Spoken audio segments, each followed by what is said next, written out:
ഞങ്ങളുടെ പരാതി ഇത് തന്നെയാണ്. ഞങ്ങളുടെ പരാതിയിൽ കഴമ്പുണ്ടെന്ന് ഇപ്പോഴെങ്കിലും ബോധ്യമായല്ലോ. ലാൻഡ് റവന്യൂ കമ്മീഷണറുടെ സത്യസന്ധമായ റിപ്പോർട്ട് ആയിരിക്കാം ആണല്ലോ പുറത്തു വന്നിരിക്കുന്നത്. ഈ ഗൂഢാലോചന സംബന്ധിച്ച് നമ്മൾ മുന്നോട്ട് വെച്ചിട്ടുള്ള ഒരു സംശയങ്ങളും അന്വേഷണ സംഘം രണ്ടാമതൊന്നും അന്വേഷണ സംഘം പരിഗണിക്കുന്നില്ല. ഈ ഒരു ഘട്ടത്തിൽ ഇപ്പം ലാൻഡ് റവന്യൂ കമ്മീഷനുടെ റിപ്പോർട്ട് കൂടെ വന്നത് നമ്മുടെ നിയമ പോരാട്ടത്തിന് കൂടുതൽ ശക്തി പകരുന്നു. തീർച്ചയായും ശക്തി, നമുക്ക് കൂടുതൽ മുമ്പോട്ട് പോകാനുള്ള ശക്തി ലാൻഡ് റവന്യൂ കമ്മീഷണറുടെ റിപ്പോർട്ട് ഇപ്പോൾ പുറത്തു വന്നതുകൊണ്ട് ഉണ്ട്. കൈക്കൂലി വാങ്ങിച്ചു എന്നുള്ളതായിരുന്നു ആരോപണം. ദിവ്യ സമീപകാലത്തെ പോസ്റ്റിലും അതിന്റെ സൂചനകൾ ഉണ്ടായിരുന്നു. അത് സംഭവിച്ചിട്ടില്ല എന്ന് പ്രത്യേകം പറയുന്നുണ്ട്. അതെ, അത് നമുക്ക് കുടുംബാംഗങ്ങൾക്ക് നേരത്തെ അറിയാവുന്ന കാര്യം തന്നെയാണിത്.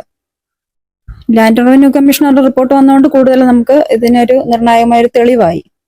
ഇത്തരത്തില് പുള്ളിക്ക് നേരെ ഉന്നയിച്ച ഒരു ആരോപണത്തിൽ നിന്ന് പൂർണ്ണമായിട്ടും പുറത്തു വന്നു എന്നുള്ള കുടുംബത്തിന് വലിയൊരു ആശ്വാസം. അതെ, തീർച്ചയായിട്ടും ആശ്വാസമാണ്.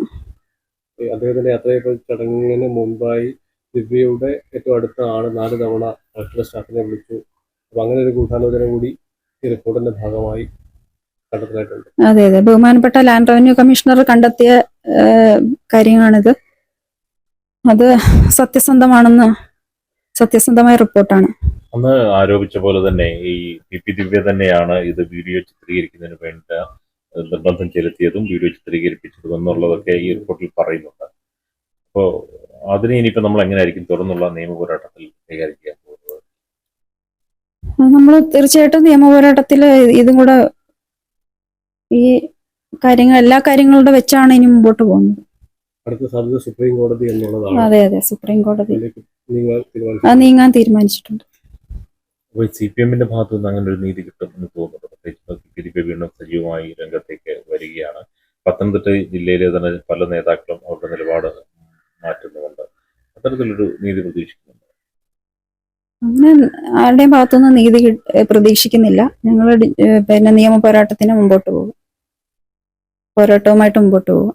പറഞ്ഞു പ്രശാന്തൻ എന്ന് പറഞ്ഞ ഒരു വ്യക്തിയുടെ ആയിട്ട് ബന്ധപ്പെട്ടുള്ള ഒരു പരാതിയാണ് ഈ ഒരു വിഷയത്തിന് ആധാരമായിട്ടുള്ളത്. പക്ഷെ പ്രശാന്തൻ ഈ ചിത്രത്തിലേ ഇല്ല. ഇപ്പോഴും പ്രശാന്തിനെതിരെ കേസ് രജിസ്റ്റർ ചെയ്യുന്നില്ല. ഈ ചിത്രത്തിലേ ഇല്ല പ്രശാന്തൻ. അപ്പം ഇതൊന്നും നമുക്ക് അത്ര നമ്മുടെ ഈ കേസുമായിട്ട് ബന്ധപ്പെട്ട് പ്രധാന പ്രതി പ്രശാന്തനാണ്. എന്നിട്ടും പ്രശാന്തനെ ചിത്രത്തിൽ ഉൾപ്പെടുത്തിയിട്ടില്ല, കേസിൽ ഉൾപ്പെടുത്തിയിട്ടില്ല. പോലീസ് അന്വേഷിക്കുന്നില്ല.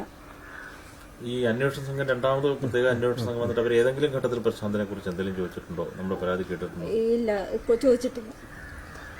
ഈ അന്വേഷണ റിപ്പോർട്ടിൽ പറയുന്ന മറ്റൊരു കാരണം പി ദിവ്യ ഒരു ഘട്ടത്തിലും ഈ യാത്രയെടുപ്പ് ചടങ്ങിലേക്ക് ക്ഷണിക്കപ്പെട്ടിരുന്നില്ല എന്ന് വളരെ വ്യക്തമായി തന്നെ പറയുന്നുണ്ട്. മേഡം അടക്കം കുടുംബാംഗങ്ങൾ നേരത്തെ പറഞ്ഞതുമാണ്.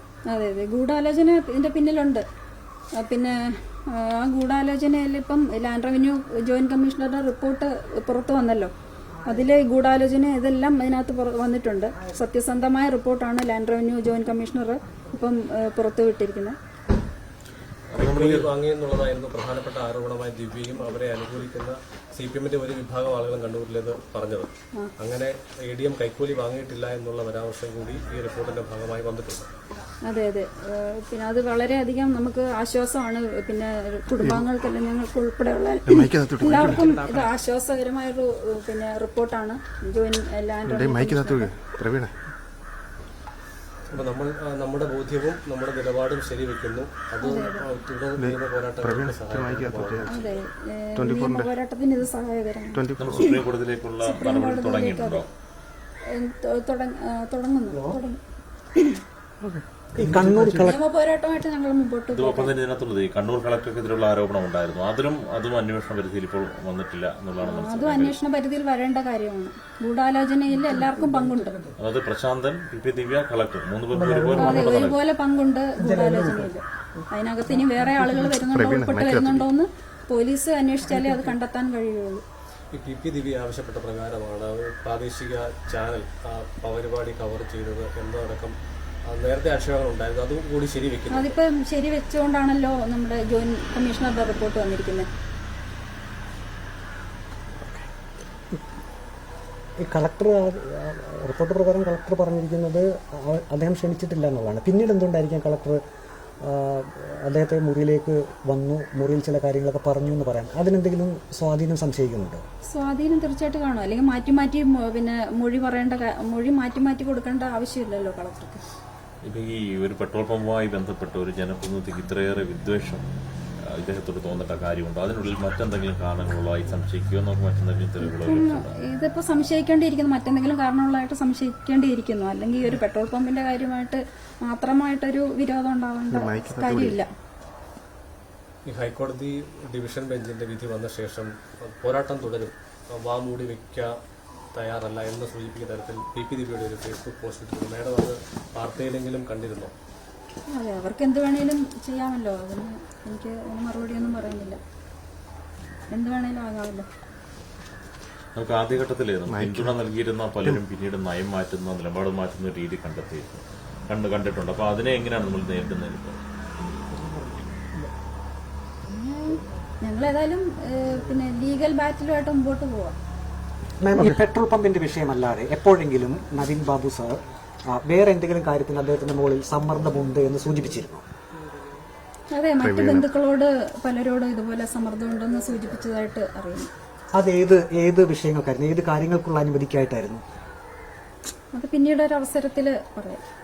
അങ്ങനെയുണ്ട്, അങ്ങനെ ഒരു സംഭവം ഉണ്ടെന്ന് പറയപ്പെടുന്നു. ഒരുപക്ഷെ അത്തരം കാര്യങ്ങളായിരിക്കുമോ ഇപ്പോഴുള്ള ഈ ഒരു അത്തരം സംഭവങ്ങളിലേക്ക് നയിച്ചത്? അതെ, ആയിരിക്കാം.